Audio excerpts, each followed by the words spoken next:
नमस्कार। भाषा विज्ञान के अंतर्गत आज हम करने जा रहे हैं भाषा की विशेषताएं। भाषा की विशेषताएं करने से पहले हम जान लेते हैं कि भाषा कहते किसे हैं। भाषा शब्द भाष धातु से बना है। भाषा शब्द जो है वो भाष धातु से बना है, जिसका अर्थ है बोलना या कहना। अलग अलग विद्वानों ने भाषा के संबंध में अलग अलग मत दिए हैं। समग्र रूप से अगर हम देखते हैं तो हम पाते हैं कि भाषा क्या है। भाषा उच्चारण अवयवों से उच्चरित, भाषा उच्चारण अवयवों से उच्चरित यादृच्छिक ध्वनि प्रतीकों की वह व्यवस्था है जिसमें समाज विशेष के लोग विचारों का आदान प्रदान करते हैं।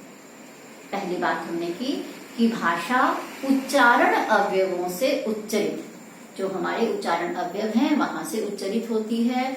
और दूसरी बात यादृच्छिक ध्वनि प्रतीकों की व्यवस्था है, अर्थात एक समाज विशेष में उन प्रतीकों को निर्धारित किया जाता है कि किस शब्द के लिए क्या अर्थ होगा और कौन से ध्वनि प्रतीक उसके लिए रखे जाएंगे। यानी कि देखिए, अगर हम आम शब्द लेते हैं तो हिंदी में आम शब्द का जब हम प्रयोग करते हैं तो आम यहाँ पर एक फल का नाम है।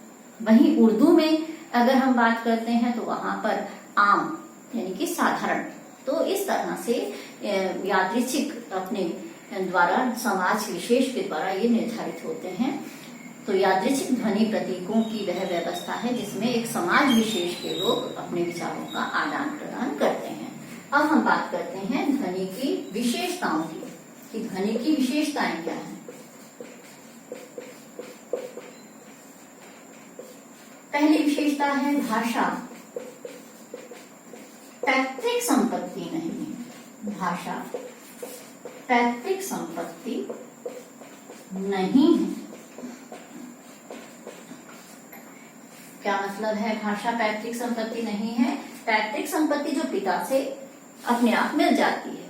यानी कि अगर पैतृक संपत्ति होती तो अगर पिता अंग्रेजी बोलते हैं तो पुत्र अपने आप ही अंग्रेजी बोलता, लेकिन ऐसा नहीं है। एक पुत्र, एक बच्चा अगर अपने अंग्रेजी बोलने वाले माँ बाप से दूर रहता है और किसी और भाषी क्षेत्र में जाता है तो वह वहां की भाषा सीखता है, ना कि पिता की भाषा को वो सीखेगा। तो भाषा जो है वो पिता से नहीं मिलती है, पैतृक संपत्ति नहीं है। नंबर 2, फिर भाषा कैसे मिलती है? भाषा अर्जित संपत्ति है। भाषा अर्जित संपत्ति है, अर्थात भाषा का हम अर्जन करते हैं, हम भाषा को सीखते हैं, प्रयत्न पूर्वक उसका अर्जन किया जाता है। जिस समाज में जिन भाषा भाषियों के मध्य हम रहते हैं वहां की भाषा का हम अर्जन करते हैं, उस भाषा को हम सीख लेते हैं। नंबर 3, भाषा आद्यांत सामाजिक वस्तु है।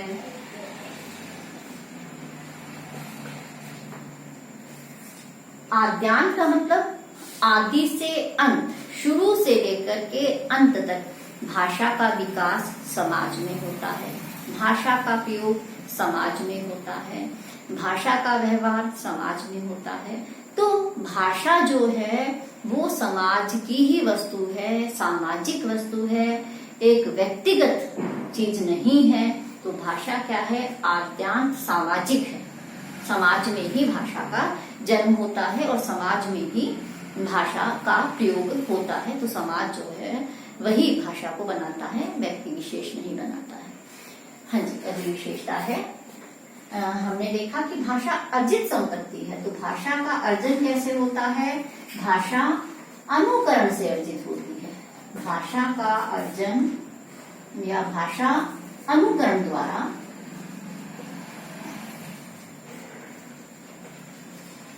अर्जित होती है या अर्जित की जाती है।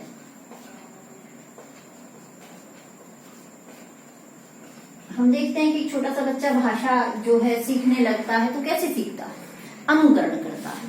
बच्चा जो है वो किसी को बोलते हुए देखता है, जिस भी भाषा को वो बोलते हुए देखता है बोलते हुए सुनता है, उसी भाषा का वो बार बार अनुकरण करता है और भाषा को सीख लेता है। इसी तरह से अगर हम भी किसी भाषा को सीखना चाहते हैं तो हम क्या करेंगे, अनुकरण करेंगे, बोलने वाले का हम अनुकरण करेंगे और अनुकरण से हम उस भाषा को सीख जाएंगे। तो इस तरह से भाषा का अनुकरण होता है और अनुकरण के माध्यम से ही हम भाषा को अर्जित कर सकते हैं, भाषा को सीख सकते हैं।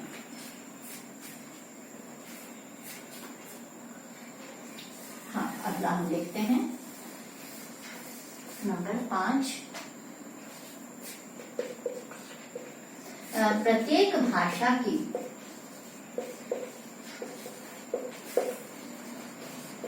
भौगोलिक सीमा होती है।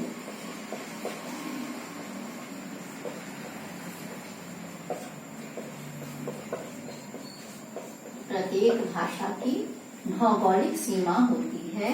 कहने का तात्पर्य है कि भाषा जो है क्षेत्र में बोली जाती है, वो क्षेत्र बड़ा या छोटा हो सकता है।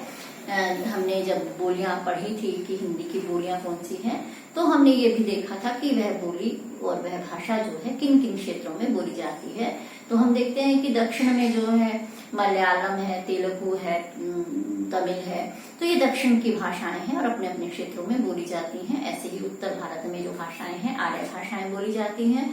तो इस तरह से एक क्षेत्र विशेष की भाषा जो है रहती है, उसी क्षेत्र में वो बोली जाती है। हालांकि यही है कि जैसे जैसे आवागमन के साधन बढ़े हैं, वैसे वैसे भाषाभाषी जो है वो एक दूसरे क्षेत्रों में जाने लगे हैं, लेकिन भाषा का क्षेत्र जो है एक विशेष रहता है, जहाँ पर उसकी मूल भाषा बनी रहती है, मूल भाषा रहती है।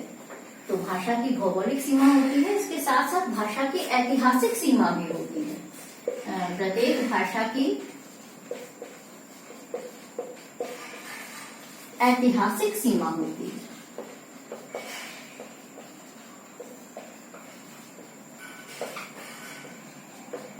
अब देखिए, हमने जब भाषा का विकास किया था हिंदी भाषा का, तो हमने देखा था सबसे पहले जो है वैदिक संस्कृत है, लौकिक संस्कृत है। फिर हमने देखा कि ईसा पूर्व 500 में हमें पाली मिलती है। उसके बाद जो है धीरे धीरे प्राकृत आ गई, 1 ईस्वी से लेकर के 500 तक उसका समय रहा। फिर अपभ्रंशें आती हैं, तो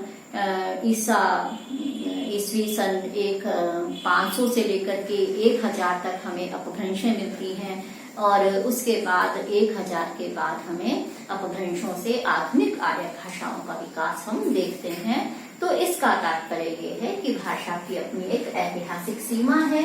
उस ऐतिहासिक सीमा में वो भाषाएं जो हैं वो बोली जाती रहती हैं और धीरे धीरे भाषा जो है फिर वो नए रूप में सामने आ जाती है।